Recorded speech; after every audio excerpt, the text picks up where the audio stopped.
Reliance industries और Reliance foundation ने आज पशुओं के रेस्क्यू, केयर, कंजर्वेशन और रिहैबिलिटेशन के लिए एक बड़ा इनिशिएटिव लॉन्च किया है। इसके पीछे की मुख्य प्रेरणा है रिलायंस इंडस्ट्रीज के डायरेक्टर अनंत मुकेश अंबानी का पशु प्रेम। इस अम्ब्रेला प्रोग्राम के तहत वन्य पशुओं को रेस्क्यू किया जाएगा, घायल पशुओं की देखभाल होगी और इलाज की व्यवस्था भी होगी। साथ ही साथ उन्हें फिर से उनके मूल निवास में रिहैबिलिटेट किया जाएगा। रिलायंस के जामनगर रिफाइनरी कॉम्प्लेक्स में इसके लिए 3000 एकड़ ग्रीन बेल्ट तैयार किया गया है। वनटारा दुनिया में पशु कल्याण की मिसाल कायम करेगा। यहाँ पशुओं के लिए अस्पताल, रिसर्च सेंटर और एकेडमिक सेंटर है। अनंत मुकेश अंबानी ने कहा कि पूरा प्रयास सेवा भाव से किया जा रहा है। हम हाथी का सेवा करते हैं, यहाँ खाली सेवा का कार्य होता है। ये चिड़ियाघर नहीं है, ये सेवालय है। यहाँ मैं खुद मानता हूँ कि श्री गणेश हाथियों में विराजते हैं और वो एक स्वरूप है, तो मैं गणेश का सेवा के भाव से हाथियों का सेवा करता हूँ। और हम बात करते हैं आज के सबसे बड़े इंटरव्यू की। रिलायंस इंडस्ट्रीज के डायरेक्टर अनंत मुकेश अंबानी इन दिनों अपनी प्री वेडिंग सेरेमनी के समारोह के सिलसिले में जामनगर में है। CNBC आवाज़ के मैनेजिंग एडिटर अनुज सिंघल ने अनंत मुकेश अंबानी से खास बातचीत की है। इस दौरान अनंत अंबानी के कई नए पहलू सामने आए, खासकर Greens Zoological Rescue and Rehabilitation Centre और जानवरों के उनके गहरे लगाव पर विस्तार के साथ चर्चा हुई है। देखिए इस इंटरव्यू के कुछ खास अंश।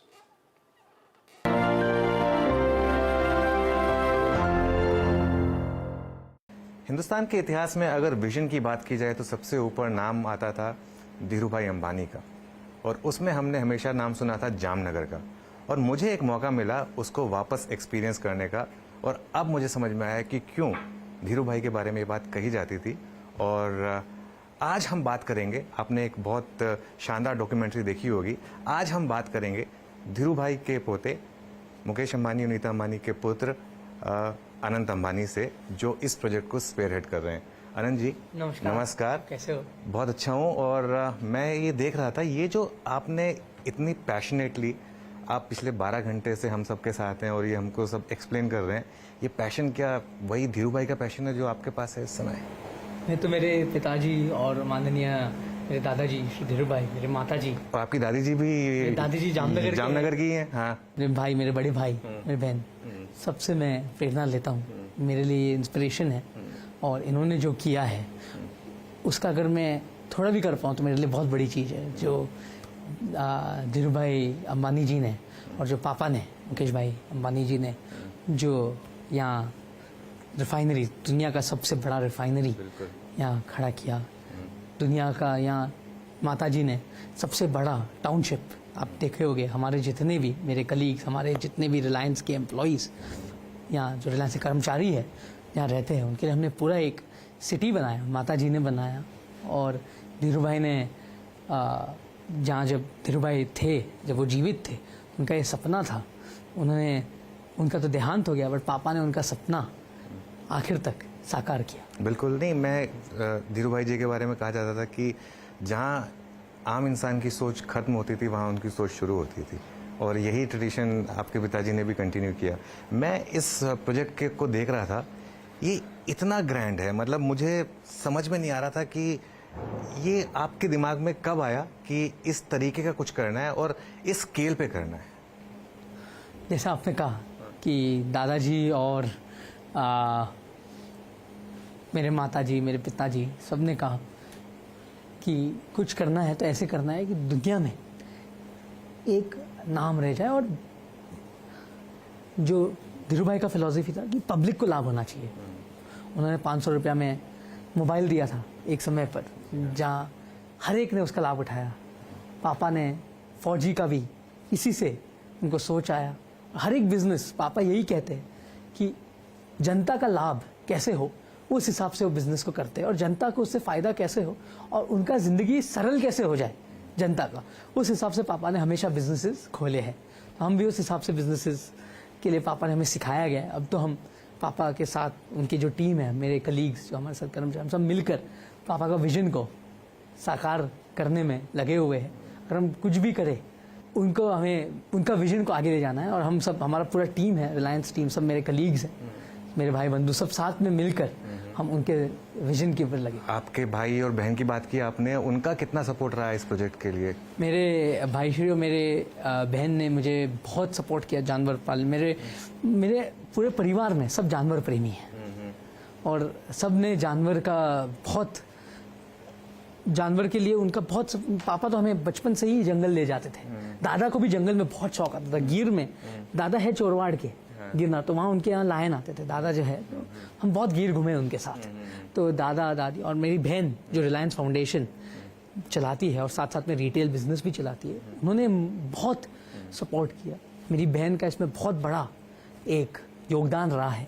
और साथ साथ में मेरे माताश्री, तो आपको पता ही प्रेरणा है। बिल्कुल। मैंने आपको बताया है कि आज जो भी है मैंने मेरे माताश्री से सीखा है।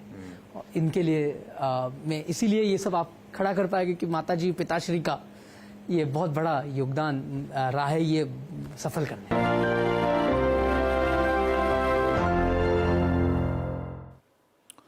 तो अनंत मुकेश अंबानी का ये पूरा इंटरव्यू देख सकते हैं एक बार फिर से आप आज रात 9:57 पर। और शहरों से ज्यादा गांव के लोगों के खर्च करने की रफ्तार बढ़ी है, ये खुलासा हुआ है हाउस होल्ड कंज्यूमर एक्सपेंडिचर सर्वे में। इस सर्वे में ये भी बात निकल कर आई है कि खाने पीने के सामान की बजाय टीवी, फ्रिज, मोबाइल और कन्वेंस पर लोग ज्यादा खर्च कर रहे हैं। क्या कहता है ये सर्वे, बता रहे हैं लक्ष्मण रॉय। हम आप किन किन चीजों पर सबसे ज्यादा खर्च करते हैं, इसके ऊपर भारत सरकार ने खास सर्वे किया है। यह सर्वे 2.5 लाख लोगों के बीच में किया गया है, जिसमें 8,000 से ज्यादा गांव, 6,000 से ज्यादा शहर के ब्लॉक शामिल हैं। इन सर्वे में कई सारी खास बातें निकलकर सामने आई हैं। मिसाल के तौर पर गांव में खर्च करने की रफ्तार काफी ज्यादा है शहरों के मुकाबले। गांव में 164% खर्च करने की रफ्तार बढ़ी है, जबकि शहर में यह रफ्तार सिर्फ 146% बढ़ी है। यह तुलना की गई है 2011-12 से लेकर के 2022-23 के बीच, यानी करीब 12 साल के अंदर। अब आप पूछें खर्च कहां ज्यादा हो रहा है, तो यह भी काफी आश्चर्यजनक बात निकल कर आई है सामने कि अनाज पर कुल खर्च का 4.89% खर्च किया जाता है गांव में, और शहर में यह तो और कम खर्च किया जाता है अनाज पर। शहर में अनाज पर 3.62% खर्च किया जाता है। अब आप पूछें खर्च कहां हो रहा है, consumer durables, TV, fridge, AC, इसका शौक लोगों में काफी ज्यादा बढ़ता जा रहा है। और यही वजह कि गांव में कुल खर्च का 6.89% इन कंज्यूमर ड्यूरेबल्स पर खर्च किया जाता है, यानी अनाज से ज्यादा खर्च इन्हीं चीजों पर किया जाता है। शहर में 7.17% खर्च किया जाता है। एक और महत्वपूर्ण बात आपको इस सर्वे में निकल कर सामने आई है, जो अगले प्लेट में आपको दिखाऊंगा, वो ये है कि खाने पीने के सारे सामान को जोड़ दिया जाए, अनाज को, प्रोसेस्ड फूड को, दाल को, सबको जोड़ दिया जाए, तब भी खाने पीने पर 50% से कम ही खर्च करते हैं गांव के लोग, और शहर के लोग तो 40% से भी कम खर्च करते हैं। अब आप पूछें खर्च हो कहां रहा है, तो आइए आपको दिखाते हैं। अब इसके अलावा खर्च कहां होता है, ये आपको जानना काफी इंटरेस्टिंग होगा कि सबसे ज्यादा खर्च, जी हां, सबसे ज्यादा खर्च beverages, processed food, packaged food पर किया जाता है। गांव में ये 9.62% है, यानी 100 रुपए खर्च करते हैं गांव के लोग, तो 9 रुपए 62 पैसे सिर्फ प्रोसेस्ड फूड, पैकेज्ड फूड पर खर्च करते हैं। शहरों में 10.64% खर्च करते हैं इस बेवरेजेस, प्रोसेस्ड फूड पर। अब आप पूछेंगे दूसरे खर्च क्या क्या है, तो आइए आपको दिखाते हैं। दूसरा खर्च है कन्वेंस, यानी कहीं आते जाते हैं, तो उस पर गांव के लोग 7.55% खर्च करते हैं, शहर के लोग 8.59% खर्च करते हैं। यानी ये जो कहते हैं कि चावल दालें कीमतें बढ़ गई तो लोगों का बजट बढ़ जाएगा, तो ये बहुत हद तक सही नहीं होगा, क्योंकि दूसरे आइटम के भी दाम बढ़ते हैं तो उसका भी बोझ पड़ता है कंज्यूमर के पॉकेट पर, क्योंकि खर्च करने का ट्रेंड आपके सामने था। और CNBC आवाज के साथ एक्सक्लूसिव बातचीत में नीति आयोग के CEO BVR सुब्रमण्यन ने कहा है कि देश में गरीबी कम हुई है और समृद्धि बढ़ी है। अगर हमें गरीबी लेखा लें और उसको कंज्यूमर प्राइस इंडेक्स से आज की दर तक हम इन्फ्लेट करें, हम देखते हैं कि जो सबसे नीचे वाला फ्रैक्टाइल है, माने 0 to 5% वाला, उनकी जो एवरेज कंजम्पशन है वो भी लगभग उसी के बराबर है। इसका मतलब जो गरीबी है देश में, ये 5% वाले ग्रुप में ही 5% से भी कम है। ये आपका कहना है, ये अपने आप में बहुत बड़ी है। ये जो पर कैपिटा कंजम्पशन है, उसमें हमने देखा कि रूरल एरियाज में काफी ज्यादा बढ़ोतरी देखने को मिली है कंपेयर टू अर्बन एरियाज। इसके क्या मायने हैं? देखिए, दो चीजें सामने आ रही हैं। नंबर 1, रूरल और अर्बन दोनों में कंजम्पशन बहुत बड़ा है, लगभग 2.5 गुना। तो ये एक प्रतीक है कि देश में जो तरक्की हो रहा है वो अर्बन और रूरल दोनों में हो रहा है। लेकिन उससे भी अहम बात यह है कि रूरल का जो कंजम्पशन है वो अर्बन से ज्यादा फास्टर है, लगभग फास्टर है, मैंने लगभग 20% ज्यादा बड़ा है रूरल में अर्बन के मुकाबले। और गांव शहर में क्या है खर्च करने या ट्रेंड, आज आवाज अड्डा पर भी इसी पर होगी बड़ी चर्चा शाम 7:57 पर। और अब बात बाजार की। आज कारोबारी हफ्ते का पहला दिन था और बाजार में उतार चढ़ाव देखने को मिला। इसी के साथ बाजार गिरावट पर बंद हुआ। सेंसेक्स 353 अंक गिरकर 72,790 पर बंद हुआ। निफ्टी 91 अंक गिरकर 22,122 पर बंद हुआ। आज सबसे ज्यादा बढ़त एनर्जी, इंफ्रा, ऑटो इंडेक्स में रही। आईटी, मेटल, फार्मा, पॉकेट गिरावट पर बंद हुए हैं।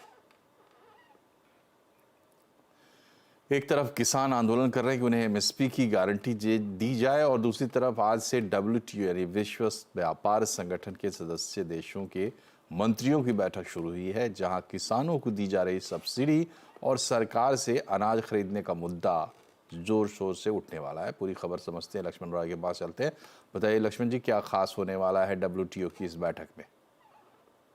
देखिए, इस बैठक में सबसे महत्वपूर्ण प्रस्ताव यह है कि सरकार किसानों से सीधे अनाज ना खरीदे, फूड पर सब्सिडी ना दे। तो इस प्रस्ताव का भारत लगातार विरोध करता रहा और इस बैठक में भी पुरजोर विरोध करेगा कि सरकार की तरफ से सब्सिडी दिए जाने पर कोई पाबंदी ना लगाई जाए, एमएसपी देने पर कोई पाबंदी ना लगाई जाए, भंडारण पर कोई पाबंदी ना लगाई जाए।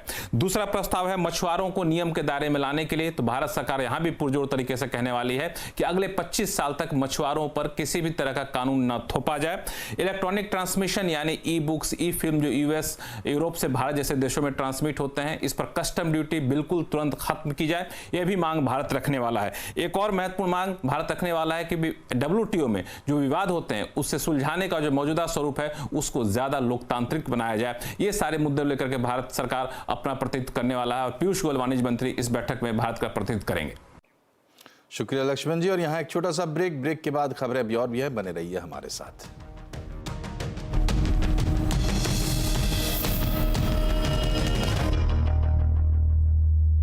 Direct plan mutual fund schemes में खुद इन्वेस्ट करने का एक ऑप्शन है।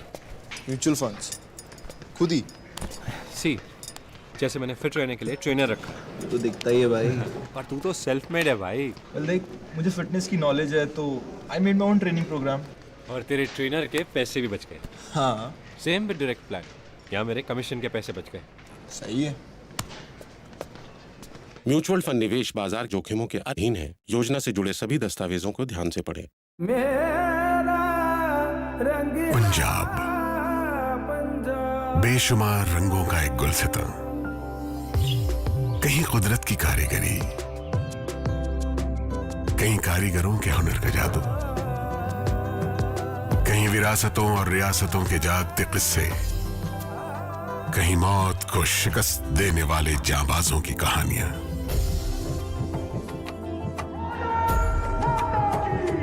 कदम कदम पर कल्चर की रंगीनियां, गली गली में स्वाद की अटखेलियां। खूबसूरत संस्कृति वाली इस धरती को कुदरत ने भी बड़ी फुर्सत से संवारा है। दूर तक बाहें फैलाए आसमां, आसमां की बाहों में बेफिक्र सी ये वादियां। इन वादियों में है बसी एक अलग ही दुनिया। कलर ऑफ पंछियों का और फूलों की बस्तियां, और यहीं कहीं पास से गुजरती पानी पर खामोशियां। सिमटे हुए हैं रंग सारे यहां, रंगला है पंजाब अपना। एक बार तो आके देखो जरा।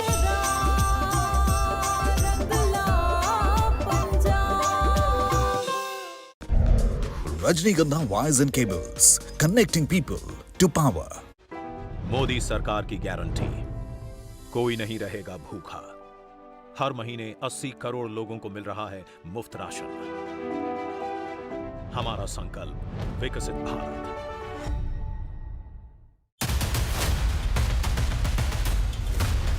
manufacturing industry is becoming now more evolved and advanced, and pretty soon we will compete with the best in the world. I congratulate CNBC TV18 their efforts to make India proud. एक event जो industrialist है, जो startup वाले, उनके लिए बहुत support करने वाला है. इसके लिए मेरी शुभेच्छा. CNBC TV18 Network Smart Manufacturing Summit 2024.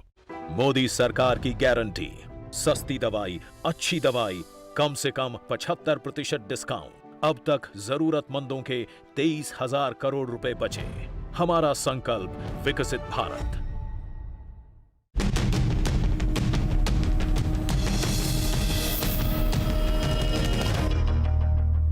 Break के बाद एक बार फिर से आपका स्वागत है आवाज समाचार में। प्रधानमंत्री नरेंद्र मोदी ने आज दिल्ली के भारत मंडपम में सबसे बड़े global textile event Bharat Tex का 2024 का उद्घाटन किया।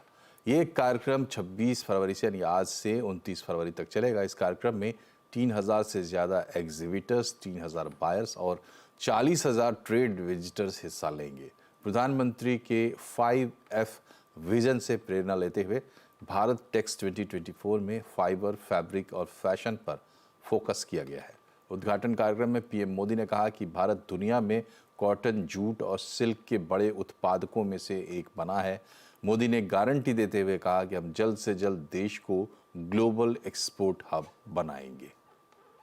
आज भारत दुनिया में कॉटन, जूट और सिल्क के बड़े उत्पादकों में से एक बना है। मुझे विश्वास है कि हम भारत को ग्लोबल एक्सपोर्ट हब बनाने के अपने लक्ष्य को जल्द से जल्द हासिल कर सकते हैं। जिनकी गारंटी कोई नहीं लेता, उनकी गारंटी मोदी लेता है। भारत में एंटी फंगल, एंटी बैक्टीरियल और इको फ्रेंडली बांस से बने प्रोडक्ट्स की मांग बढ़ गई है। फर्नीचर से लेकर कपड़े बनाने तक में बैम्बूज का इस्तेमाल किया जा रहा है। आज भारत टेक्स में भी बैम्बू से बने तौलिए और चादर का स्टॉल लगाया गया है। इस स्टॉल का जायजा लिया हमारे संवाददाता रोहन सिंह ने। भारत टेक्स में पूरा फोकस सस्टेनेबिलिटी के ऊपर है और यहाँ पर हम महाराष्ट्र स्टेट पावरलूम कॉर्पोरेशन के स्टॉल पे आ चुके हैं और ये जो सारे कपड़े आप देख रहे हैं, इनकी खासियत ये है कि ये बैम्बू से बने हुए हैं। बैम्बू के बाकी प्रोडक्ट तो आपने सुने होंगे, लेकिन इतने खूबसूरत कपड़े बन सकते हैं ये मैंने पहली बार देखा है। जैसे ये टॉवल आप देख रहे हैं, ये 100% पूरी तरह से बैम्बू से बना हुआ है। लेकिन ये बनता कैसे है बैम्बू में? सर, बैम्बू के बाकी प्रोडक्ट तो हम देख चुके हैं, अलग अलग तरह के आपके फर्नीचर्स वगैरह, लेकिन कपड़े भी बन सकते हैं। ये इनोवेशन क्या है, थोड़ा बताएंगे? Sir, fundamentally bamboo is crushed mechanically to make fiber from it. While making this fiber, the cellulosic material from it is first extracted to get pulp. ये जो देख रहे हैं आप, ये क्या? ये this is the pulp. Bamboo fiber. Bamboo fiber extracted from bamboo. Okay. From this, further we spin it to make a yarn from it. Okay. This is the yarn of bamboo. And this fiber is spun to yarn, and this yarn is used for weaving. तो sir, अभी लोगों को ज्यादा पता नहीं है क्या क्या एडवांटेज हो सकते हैं बैम्बू फाइबर के? Sir, basically bamboo is natural anti fungal, bamboo is natural anti bacterial, it is hypo allergic, it has very good breathability with it is UV light resistant, it is highly water absorbent, far more better than cotton. The hand feel of bamboo is better than cotton in many ways. Sustainability wise, it's 100% biodegradable, and the hand feel is very soft as compared to cotton. So it's said that over a time, in India, probably all cotton items would be replaced by bamboo. Try की call करने वाले का number दिखाने की जो सिफारिशें की गई है, लगता है उसकी राह आसान नहीं होगी। सूत्रों के मुताबिक ये डेटा प्रोटेक्शन कानून का उल्लंघन हो जाएगा। सरकार को इसे लागू करने के लिए डेटा प्रोटेक्शन कानून में छूट का प्रावधान करना होगा, जो कि अपने आप में काफ़ी मुश्किल है। असीम मंजंदा के पास चलते हैं। बताया असीम, बहुत जद्दोजहद के बाद ये सिफारिशें आई थी, अब क्या बाधा आई? सरकार अनचाही कॉल्स और साइबर फ्रॉड्स के ऊपर रोक लगाना चाहती है। टेलीकॉम रेगुलेटर ट्राई ने शुक्रवार को कॉलिंग नेम प्रेजेंटेशन पर अपनी सिफारिशें दी हैं। टेलीकॉम रेगुलेटर ट्राई चाहता है कि वो भी जो कॉल करने वाला है उसका नंबर के साथ साथ उसका नाम भी दिखाई दे, लेकिन जो जानकार बता रहे हैं कि ये जो है नया डाटा प्रोटेक्शन कानून का उल्लंघन है। खासतौर पर कि सरकार इसको पूरी तरह से अनिवार्य करना चाहती है। यहाँ पर उपभोक्ता के पास खुद को इस लिस्ट से ऑप्ट आउट करने का कोई भी प्रावधान प्रावधान नहीं होगा। दूसरी सबसे बड़ी बात, किसी का नाम और नंबर को डिस्प्ले करना नियमों का पूरी तरह से उल्लंघन है, तो जो उपभोक्ता है उसके सेंसिटिव डाटा का गलत इस्तेमाल भी हो सकता है। ऐसे में आईटी मंत्रालय को भी इसके ऊपर विचार करना पड़ेगा कि इसको छूट देनी चाहिए या नहीं देनी चाहिए। जो हमें सूत्र बता रहे हैं कि आईटी मंत्रालय ने ऑलरेडी इसके ऊपर विचार करने की शुरुआत कर दी है और जल्द ही इसको एग्जम्पशन दे सकती है, यानी कि एग्जम्पशन दूसरी कंपनियों के ऊपर भी लागू हो सकता है। लेकिन फिर भी ये जो नाम दिखाने वाली सिफारिश है ट्राई की, इसको लागू कर पाना काफी आसान नहीं होगा, काफी मशक्कत सरकार को इसको लागू करने में करनी पड़ेगी। शुक्रिया असीम, और इसी के साथ बुलेटिन में फिलहाल इतना ही, लेकिन आप खबरों पर अपडेट रहिए और जुड़े रहिए CNBC आवाज के साथ। नमस्कार।